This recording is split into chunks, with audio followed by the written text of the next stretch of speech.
Bro பிரிண்டரில் normal display remove பண்ணிவிட்டு touch display போட முடியுமா? நம்மகிட்ட இருக்கிறது எண்டட் 3D பிரிண்டர். இந்த பிரிண்டரில் அவங்க கொடுக்குறது நார்மல் டிஸ்பிளே மட்டும்தான். இந்த டிஸ்பிளேக்கு ஆல்டர்னேட்டிவாக நம்ம வேற ஒரு டச் டிஸ்பிளே வந்து நம்மளால் ரீப்ளேஸ் பண்ணிக்க முடியும். நாட் ஓன்லி டச் டிஸ்பிளே, இப்போ இந்த மிஷினில் பார்த்தீங்கன்னா ஆட்டோ பெட் லெவலிங் கிடையாது, மேனுவலாக தான் பெட் லெவலிங் பண்ணணும். ஆட்டோ பெட் லெவலிங் பண்ணுறதுக்கான ஆப்ஷன்ஸும் நம்ம இதில் வந்து ஆட் பண்ணிக்கலாம். ஸோ பிரிண்ட் பண்ணும்போது இந்த பிரிண்டரில் சத்தம் கொஞ்சம் அதிகமாகவே இருக்கும்.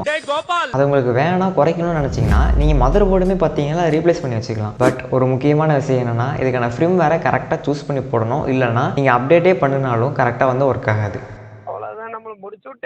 ஸோ ஃப்ரிம்வேர் அப்டேட்டுங்கிறது என்னென்னு பார்த்தீங்கன்னா நீங்கள் ஒரு டச் டிஸ்பிளே வாங்கி நார்மல் டிஸ்பிளேக்கு ஆல்டர்னேட்டிவாக போட்டுருவீங்க. அது பிரிண்டருக்கு தெரியணும் இல்லையா?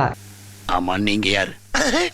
ஏன்னா ஆல்ரெடி போட்டுக்கிற ஃப்ரிம்வேர் அந்த டிஸ்பிளேக்கு ஏற்ற மாதிரி வச்சிருப்பாங்க. ஸோ இப்போ நீங்கள் புதுசாக மாற்ற டிஸ்பிளேக்கு ஏற்ற மாதிரி நீங்கள் ஒரு ஃப்ரிம்வேர் வந்து அப்டேட் பண்ணணும். ஃப்ரிம்வேர் அப்டேட் பண்ணுற ப்ராசஸ் வந்து பார்த்தீங்கன்னா சிம்பிளான ப்ராசஸ் தான். பட் சம்டைம்ஸ் கொஞ்சம் காம்ப்ளிகேஷன்ஸ் வந்து இருக்கும். ஸோ இதை பற்றின உங்களுக்கு டீட்டெயில் வீடியோ என்ன சொல்லுங்கள், மேக் பண்ணுறேன்.